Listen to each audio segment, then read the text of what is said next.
Hello friends, स्वागत है आप सबका आपके अपने चैनल वेद एकेडमी में। आज की वीडियो में हम रासायनिक अभिक्रिया एवं समीकरण कंप्लीट चैप्टर की स्टडी करने वाले हैं। देखिए, कोई भी मूवी या फिर गाने आपको याद करने में बिल्कुल भी प्रॉब्लम नहीं होती है, आपको बहुत ईजी तरीके से याद हो जाते हैं। तो इस वीडियो में मैं आपको ऐसी ट्रिक्स बताऊँगा जिनको फॉलो करने के बाद इस चैप्टर के जो भी इंपॉर्टेंट क्वेश्चंस हैं आपको याद करने में प्रॉब्लम नहीं होगी। तो इसके लिए आपको वीडियो को एंड तक देखना होगा और आपने चैनल हमारा अभी तक सब्सक्राइब नहीं किया तो आज चैनल भी सब्सक्राइब कर लें, ताकि जो भी न्यू अपकमिंग वीडियोस हैं उनके नोटिफिकेशंस आप तक सबसे पहले पहुंच सकें। तो चलिए वीडियो स्टार्ट करते हैं। पहला क्वेश्चन है हमारा, रासायनिक अभिक्रियाएं किन्हें कहते हैं। देखिए, आप प्रॉपर तरीके से स्क्रीनशॉट्स ले सकते हैं।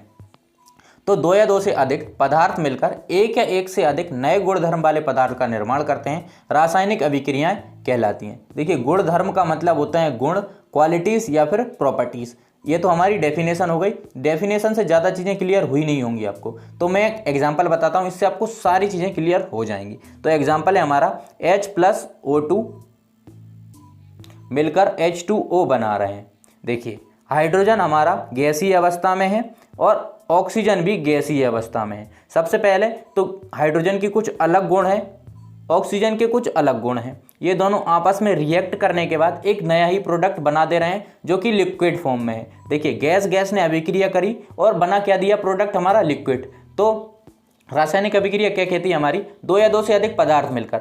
हमारे कौन कौन से दो पदार्थ मिल रहे हैं, हाइड्रोजन और ऑक्सीजन, एक या एक से अधिक नए गुणधर्म वाले पदार्थ का निर्माण करते हैं। तो एक नए गुणधर्म, तो नए गुणधर्म का मतलब होता है एकदम टोटली डिफरेंट क्वालिटीज, प्रॉपर्टीज जो हमने दो या दो से अधिक पदार्थ लिए थे उनसे। तो हो रही है ना एकदम टोटली डिफरेंट क्वालिटीज या फिर प्रॉपर्टीज।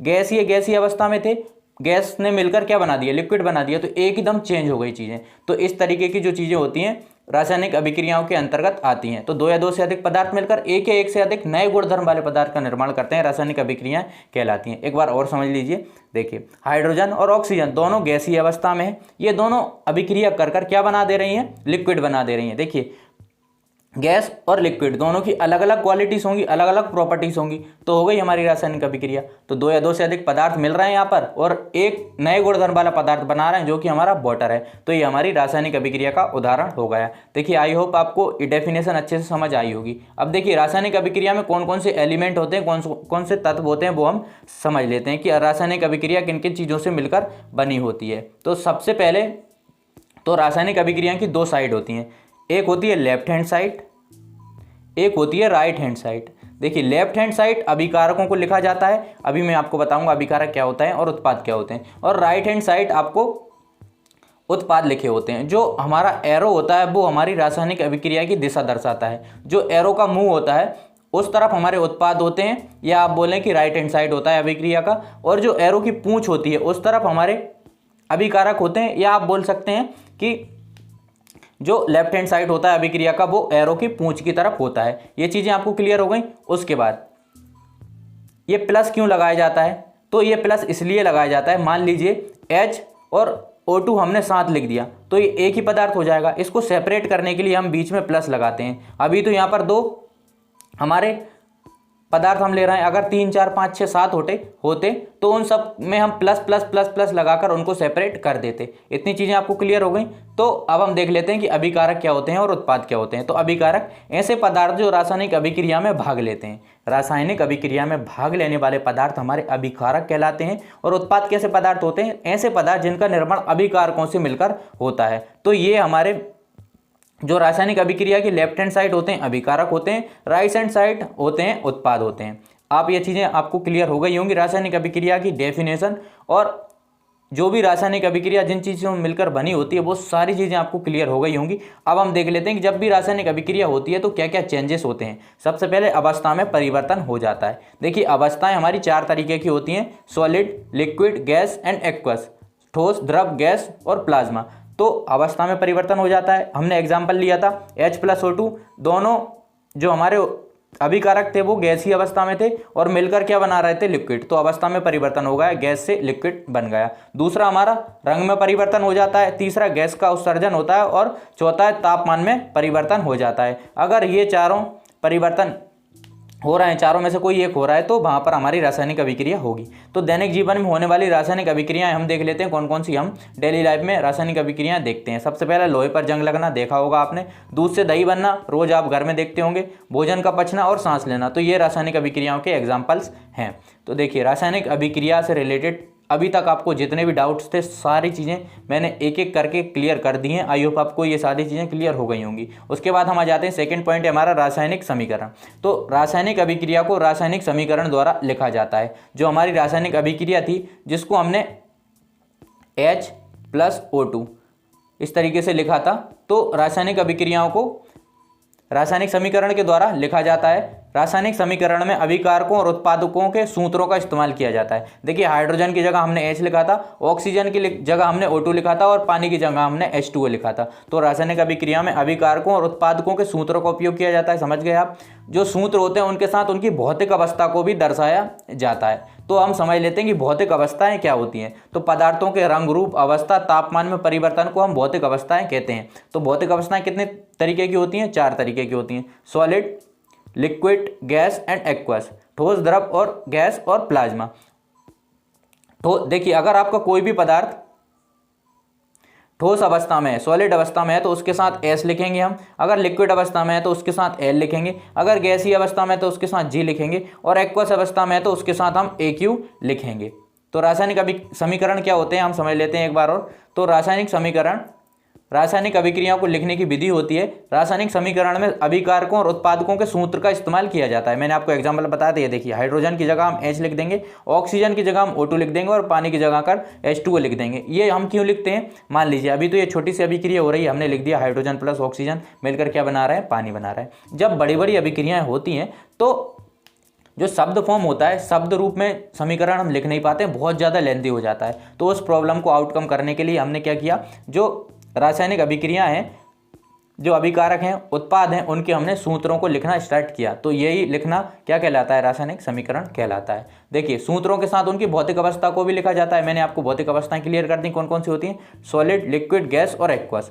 देखिए, हाइड्रोजन गैसीय अवस्था में था तो उसके साथ हमने G लिख दिया। ऑक्सीजन गैसीय अवस्था में था, उसके साथ हमने G लिख दिया। जो हमारा वाटर था लिक्विड अवस्था में था, उसके साथ हमने L लिख दिया। अब हम देख लेते हैं रासायनिक अभिक्रियाओं के प्रकार। तो पहला है हमारा संयोजन अभिक्रिया। देखिए, संयोजन का मतलब होता है मिलना या फिर जुड़ना। तो इस अभिक्रिया में 2 या 2 से अधिक अभिकारक मिलकर एकल उत्पाद का निर्माण करते हैं। इस अभिक्रिया में 2 या 2 से अधिक अभिकारक मिलेंगे, लेकिन जो उत्पाद बनेगा वो सिर्फ एक बनेगा। इस तरीके की जो भी अभिक्रियाएं होती हैं वो हमारी संयोजन अभिक्रियाएं कहलाती हैं। देखिए, हाइड्रोजन और ऑक्सीजन आपस में क्रिया कर कर H2O बना रहे थे, यानी कि 2 अभिकारक मिल रहे थे और उत्पाद सिर्फ एक बना रहे थे। तो ये हमारी संयोजन अभिक्रिया थी।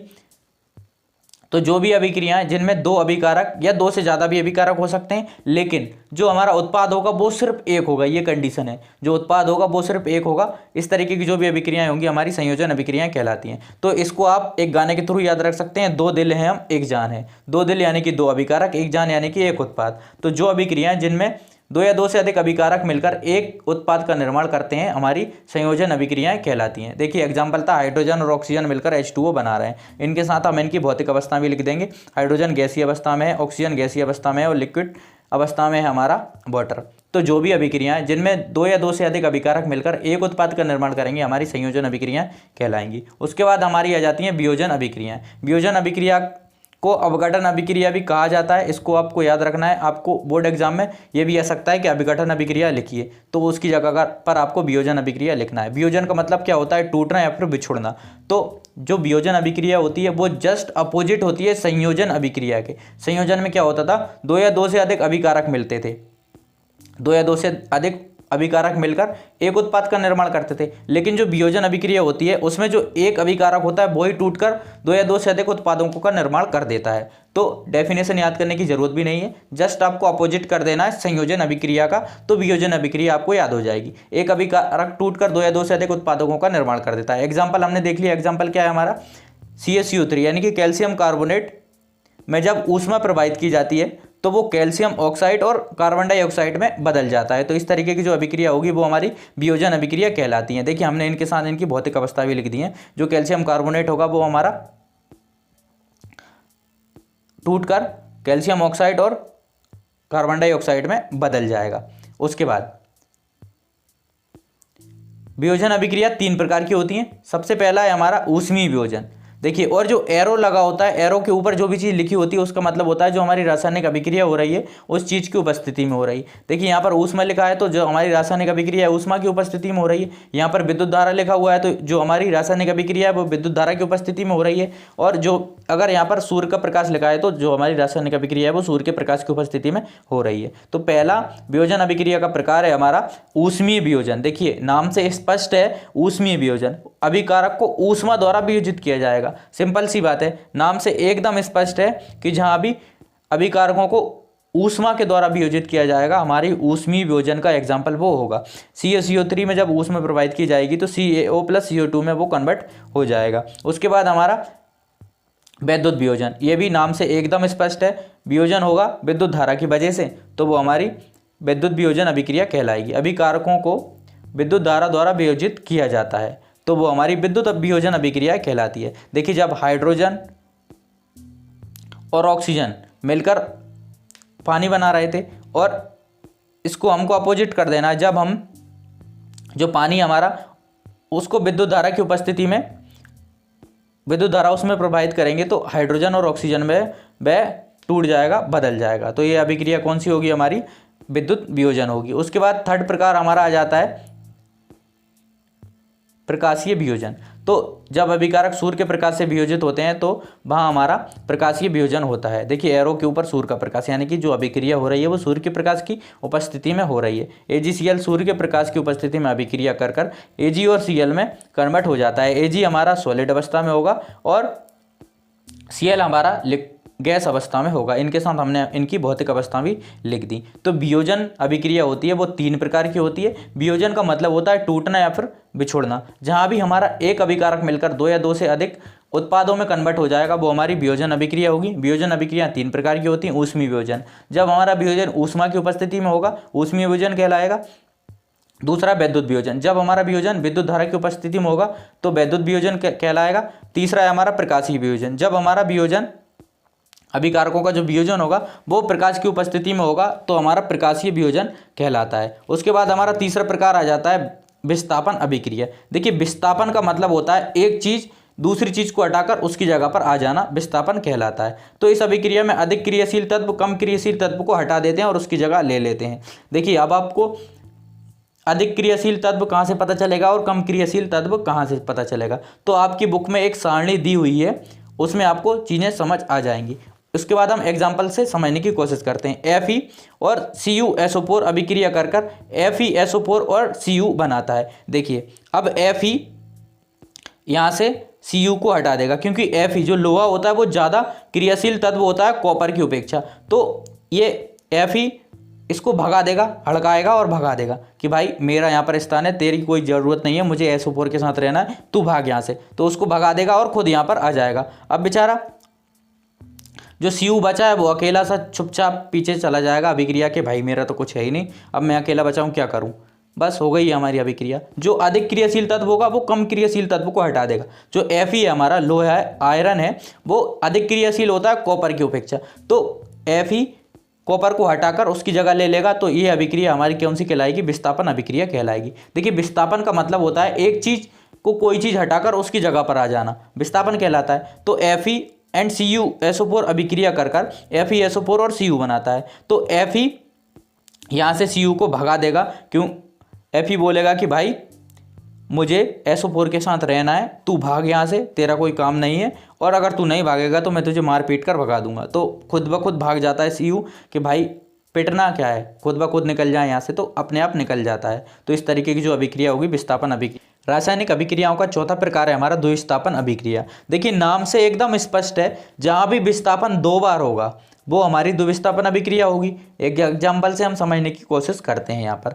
तो जो हमारा सोडियम सल्फेट है बेरियम क्लोराइड के साथ अभिक्रिया कर कर बेरियम सल्फेट और सोडियम क्लोराइड बनाता है।